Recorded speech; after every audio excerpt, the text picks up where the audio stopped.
तो फाइनली ढूंढ ही लिया आपने। हाँ, मुझे उम्मीद थी ढूंढ लोगे। तो आज की इस वीडियो में मैं कवर करने वाला हूँ क्लास 6 मैथ चैप्टर 5 एक्सरसाइज 5.5 का इंट्रोडक्शन और एक्सरसाइज। मेरा नाम है विजय, आप देख रहे हैं सीसीएल क्लास। तो चलिए शुरू करते हैं। आज का हमारा टॉपिक है परपेंडिकुलर लाइंस।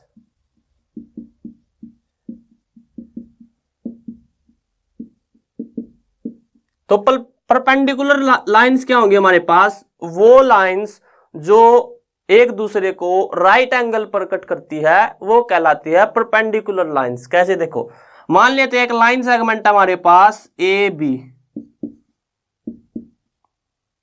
और ये कट करती है दूसरी लाइन सेगमेंट, या फिर दूसरी लाइन सेगमेंट कट करती है इस लाइन सेगमेंट को राइट एंगल पे। तो जो लाइन सेगमेंट हमारे पास A B and C D वो दोनों क्या है? परपेंडिकुलर है। तो line segment A B and C D are perpendicular, यानी कि दोनों लाइन सेगमेंट्स के बीच में क्या होना चाहिए? 90 डिग्री का एंगल होना चाहिए। एक बात तो ये आ गई हमारे पास। दूसरी बात, दूसरा पॉइंट आता है हमारे पास परपेंडिकुलर बाइसेक्टर। बाइसेक्टर समझते हैं पहले। बाइसेक्ट क्या होता है? मतलब दो सेम पॉइंट पे काटना, यानी कि दो इक्वल लेंथ में काटना। मान लेते हैं हमारे पास एक लाइन सेगमेंट है ए बी एक लाइन सेगमेंट है जिसकी लेंथ मान लेते हैं 6 यूनिट। हमारे पास कितनी यूनिट है? 6 यूनिट। अगर हम इसको आधी तोड़ दें, यानी कि 3 पे कट करें, मान लेते हैं यहाँ पे है 3, तो ये 3 यूनिट हमारे पास और ये भी 3 यूनिट। तो अगर यहां से कोई लाइन सेगमेंट कट करेगी, मान लेते हैं C D line segment cut करती है इसको, ए बी लाइन सेगमेंट को बाइसेक्ट करती है और राइट एंगल पे कट करती है, तो जो सी डी है लाइन सेगमेंट वो क्या है? वो है परपेंडिकुलर बाइसेक्टर। क्या है? Perpendicular bisector. पहली बात परपेंडिकुलर है, यानी कि सी डी और ए बी के बीच में राइट एंगल है, यानी कि 90 का कौन है? एंगल है। और दूसरी बात बाइसेक्ट कर रही है ए बी को, यानी कि जो यहां से हमारे पास क्या आएगा कि जो ए डी है वो बराबर है बी डी के, यानी कि length of A D line segment is equal to B D line segment. तो ये क्या आ जाएगा? ये आ जाएगा परपेंडिकुलर बाइसेक्टर के बारे में, यानी कि वो लाइन सेगमेंट जो परपेंडिकुलर हो दूसरी लाइन सेगमेंट पे और उसको एग्जैक्टली दो भागों में बांट दे, वो कहलाएगी परपेंडिकुलर बाइसेक्टर। और परपेंडिकुलर का तो आपको पता ही चल गया, यानी कि 90 का कोण होना चाहिए। एक तीसरा पॉइंट और आता है पैरेलल लाइंस के बारे में। क्या? Parallel lines. पैरेलल लाइंस क्या होती है? वो लाइंस जो कभी भी मीट ना करे, यानी कि जैसे रेलवे क्रॉसिंग होती है, रेलवे की जो पटरी बिछी हुई होती है वो क्या होती है? वो पैरेलल होती है, यानी कि अगर एक लाइन ऐसे चल रही है तो दूसरी लाइन भी ऐसे ही चलेगी,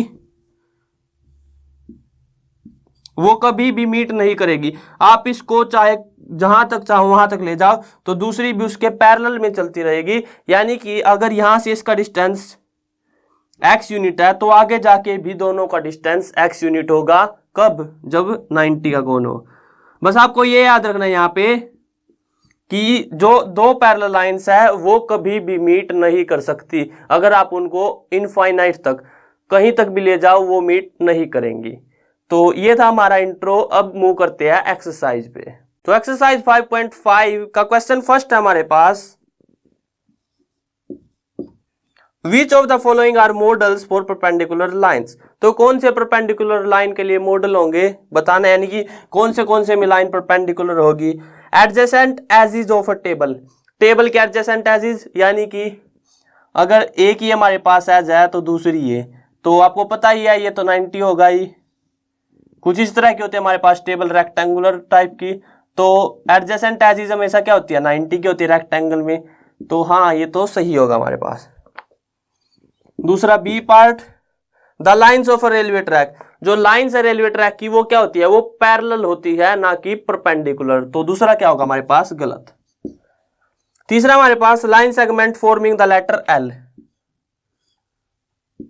तो हाँ, यहां पे एक पॉइंट मान लेते हैं ए बी और सी। हाँ, ये क्या बना रहे हैं हमारे पास? 90 बनाएंगे। ये एग्जैक्ट नहीं बना हुआ, मुझे पता है, कुछ इस तरह से बनेगा ये ऐसे। तो यहाँ पे ये क्या है, हाँ 90 बना रहे हैं, तो हाँ ठीक हो गई। D part, the letter V, क्या लेटर वी की जो लाइन सेगमेंट है वो 90 का कौन बना रहे हैं, आपको दिख रहा है, नहीं बना रहे तो क्या होगा, ये नहीं आएगा। तो जो 90 डिग्री का एंगल बना रहे हैं यानी कि परपेंडिकुलर लाइंस बना रहे हैं वो कौन सी है, वो है ऑप्शन ए और option C. Next question number second. तो क्वेश्चन नंबर सेकंड है हमारे पास, let P Q be the perpendicular to the line segment X Y. तो जो पी क्यू लाइन सेगमेंट है वो परपेंडिकुलर है और इसका साइन होता है हमारे पास इस तरह से, तो परपेंडिकुलर है लाइन सेगमेंट एक्स वाई पे। Let P Q and X Y intersect in the point A, then what is the measure of angle P A Y. तो मान लेते हैं हम एक्स वाई लाइन सेगमेंट हमारे पास ये, और जो पी क्यू लाइन सेगमेंट है वो कट करती है एक्स वाई को ए पॉइंट पे। Measure of angle P A Y, तो हमें पी ए वाई यानी कि ये एंगल बताना है। आपको पता है जब ये दोनों लाइन परपेंडिकुलर है यानी कि क्या बनाएंगे, राइट एंगल बनाएंगी, तो यानी कि जो एंगल होगा एंगल पी ए वाई वो कितना आ जाएगा, राइट एंगल आ जाएगा हमारे पास, और वो कितनी डिग्री होगा, 90 डिग्री। एंगल्स को किस में मापते हैं, डिग्रीज में। Next question number third, there are two set square in your box. तो हमारे पास दो सेट स्क्वेयर होते हैं। What are the measure of the angle formed at their corners, do they have any angle measure that is common. तो दो set square होते हैं हमारे पास, कौन से, एक तो होता है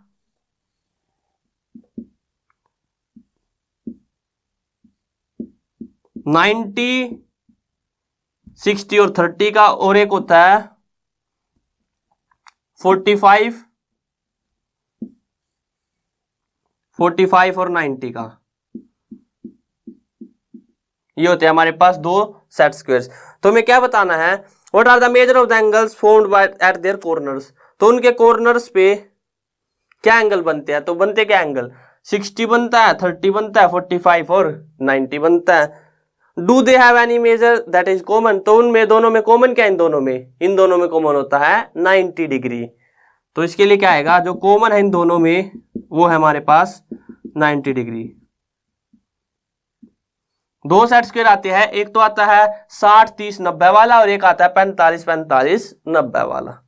next question number 4, the diagram the line L is perpendicular to the line M। जो लाइन L है वो परपेंडिकुलर है लाइन M के।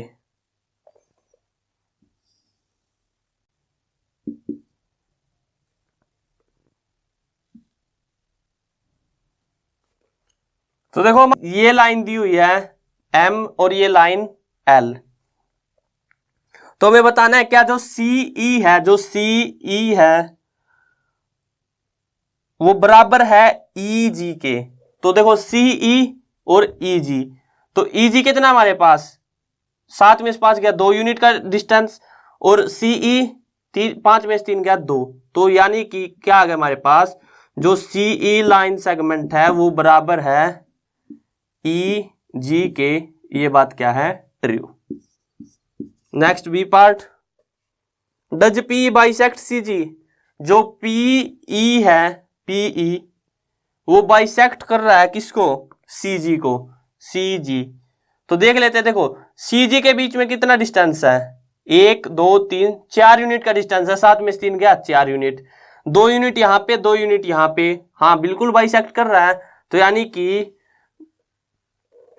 PE बाइसेक्ट करता है, बाइसेक्ट CG। तो ये क्या है, true. Next third, identify any two line segment for which P is perpendicular bisector. कोई भी दो लाइन सेगमेंट बता दो जिनके लिए जो PE है वो परपेंडिकुलर बाइसेक्टर है। देखो अगर परपेंडिकुलर का होता तो हम इनफाइनाइट बता सकते थे, मतलब बहुत ज्यादा बता सकते थे। अब परपेंडिकुलर बाइसेक्ट बताना है, तो यानी कि पहली तो क्या होगी, DF, क्या हो जाएगी, DF। दूसरी क्या आ जाएगी, CG। कितनी बतानी है हमें बतानी है 2 लाइन सेगमेंट। तो DF आ गई और CG आ गई। तीसरी क्या हो सकती है, BH हो सकती है।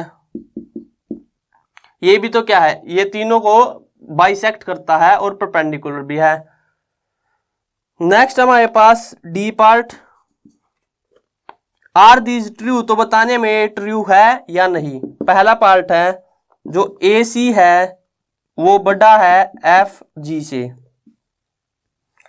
AC is greater than FG, क्या ये ट्रू है, देख लेते हैं। AC कितना हमारे पास 2 यूनिट, FG कितना है 1 यूनिट, ये ग्रेटर है, हाँ बिल्कुल, तो पहला क्या है राइट। सेकंड पार्ट, CD बराबर है GH,